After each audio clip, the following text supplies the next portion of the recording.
In today's video, I'm gonna save you $20,000 by giving you all my fashion education for free. Just kidding, it would be impossible to cover everything I learned in a short video, but I did want to share some things that I was surprised to learn in fashion school and working in the fashion industry. Some of these things will improve your sewing, but the first one I wanted to share is actually something that'll help you avoid a wardrobe malfunction. If you're planning to wear a top with a cowl neckline, or any kind of neckline that might accidentally reveal something that you don't want to reveal, I highly recommend wig tape. My fashion professor specifically recommended we get men's wig tape for our models in our runway shows. It's surprisingly sticky. I've had this work for me in 100-degree weather and it's never left any sticky residue on my clothes. So I just wanted to give a little quick demo of how to use the men's wig tape. So I'm wearing this dress right now that has a kind of a loose neckline. So if I were to wear this out, I'd be worried that through the night, like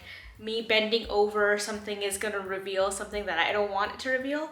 So I'm just gonna grab some of this tape, and you can actually cut this down to whatever size you need. You just remove the backing so you have the side with the seam in the middle, and you place it wherever you would like.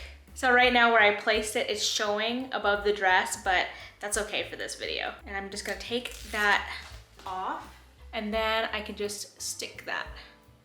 And that's pretty secure. And I forgot to mention, you can buy this wig tape at any beauty supply store. I got mine at Sally's Beauty. Another thing that my fashion professor highly recommended we purchase is a clear invisible zipper foot, one that actually catches the teeth of the invisible zipper when you're sewing. I know I've talked about this on my channel before, but this really is a game changer. My machine already came with an invisible foot, but it does not compare. With this zipper foot, you can actually get away with not pressing your zipper teeth out of the way, because it actually catches the zipper teeth and holds it out of the way for you. So I've completed the quickest invisible zippers with the help of this foot. Okay, the next thing is something that my fashion professor mentioned to us in class, but it was also confirmed to me working in the industry. Sometimes you get a button or a zipper or any other kind of trim that doesn't match your self fabric. People in the industry tend to just use Sharpie or tie-dye to fix those things. This is actually really helpful in the industry because it cuts down on sampling time, because if you can just tie-dye your garment in-house, you don't have to send it back to the manufacturer. And I bring this up for two reasons actually. One, if you're an everyday sewist and you're struggling to get a color match on your trims,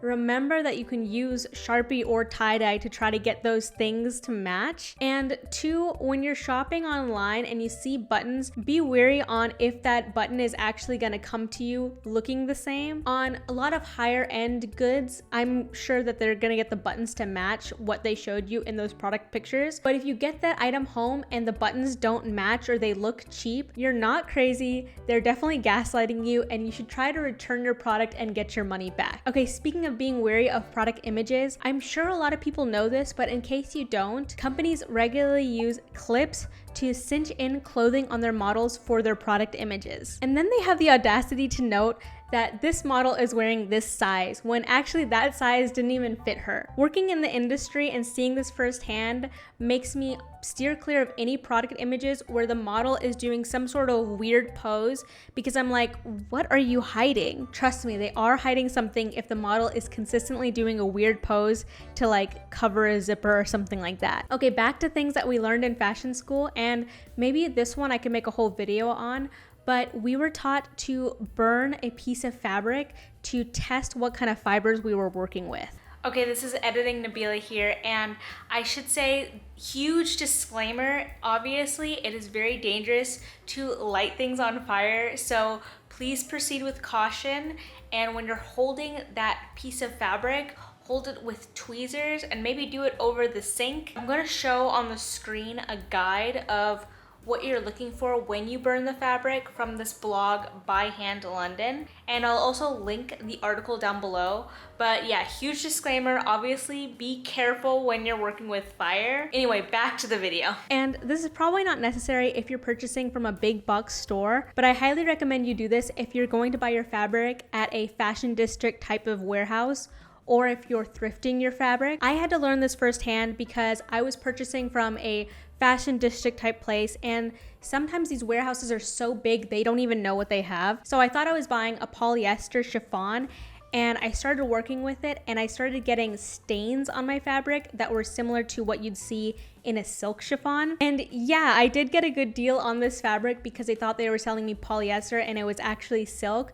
But if I had tested this fabric beforehand, I would have known to treat it a little bit nicer because it was silk, and it would have saved me the headache of having to try to get those stains out. Okay, and the last super underrated thing that I learned in fashion school is how important interfacing is in your garment. Interfacing is often used in parts of the garment that are prone to stress, such as a button placket, zipper seams, waistbands, and pockets. So if you were to skip out on interfacing, you'd have a pretty flimsy garment that's actually not gonna last you very long. Okay, that's all for today's video. If you went to fashion school, please let me know in the comments down below what you learned in your fashion education that really surprised you. And I'll see you in the next video. Bye!